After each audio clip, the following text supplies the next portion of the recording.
Welcome to another edition of the Executive Mindset. And I hate to come back with an executive mindset on such a messed up situation, but it's so much to talk about in regards to this, but I'm gonna try to keep it brief. Condolences to Takeoff and the rest of the Migos and their close family, Atlanta, and all their family and friends. Truth be told, man, we're our own worst enemy, meaning black people. And it pisses me off when we have this false sense of togetherness and community when we're the ones doing the most of the damage internally. The white man and the other government forces, they have their role, but we do too much of the damage to ourselves.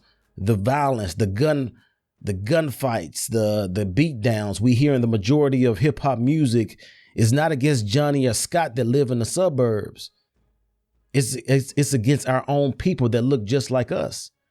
Then when we have someone like a Kanye, we coming off this big old news storm with Kanye, when he speaks out and says some of the same things Minister Farrakhan has been speaking on for years, we rally against him because he doesn't fit the image we want to back that type of message.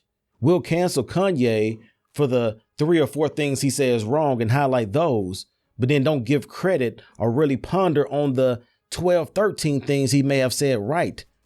And that has been said for many years, but many people just fail to don't even realize it or even research it or just open your eyes and read certain things. Like we'll scream he's crazy and that he needs to get on these meds.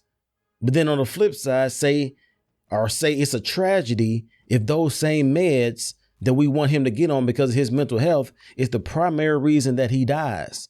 A la Michael Jackson. Y'all look that up. See, we'll take up for rappers that are speaking death on our young people and community for the sake of them trying to feed their families. What about the female rappers that are showing young ladies that in order to get notoriety and attention and to get that bag, they got to show what they're working with?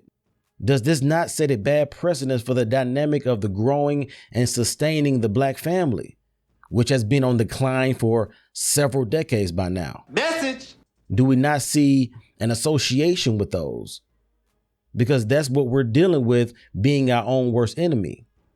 And the people who shot Takeoff, who you think shot him? You think they look like Jerry Seinfeld or Bill Burr? Or do they look like the very people Quavo and the rest of the Migos grew up around?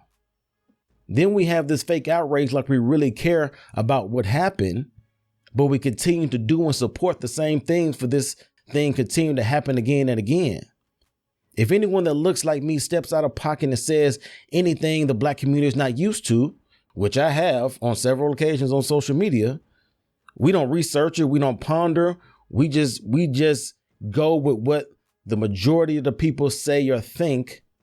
And then we respond in emotion and think we're doing our people justice by calling each other out, calling each other coons, smearing each other on social media for the sake of quote unquote, for the people or for the culture. We'll also be the first ones to share and quote that new Meg Thee Stallion or Kodak Black line because it's the rabbit hole we always catch ourselves in, not realizing we're doing our kind, our community, our people more harm than good. But it's acceptable even more now because it's the culture and it makes a lot of money. And who is it that keeps posting footage and video of these rappers dying? It's us. It's Poo-Poo and them.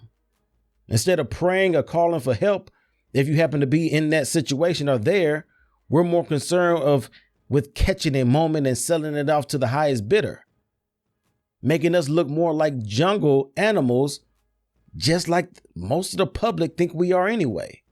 We actually help paint this image of us that we complain is unfair. Yes, it is unfair to paint a whole group of people because of the actions of a few, but it's not unfair when we post our own people on camera for the world to see at our worst moment.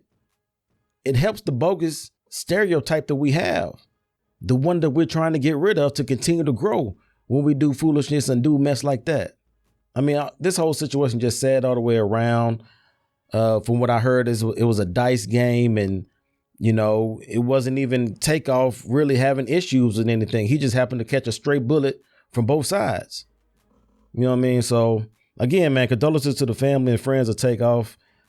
It's like we can't go more than 2 to 3 months without a rapper getting gunned down for no good reason at all. Show love, man. Hug somebody. Tell a friend you love them.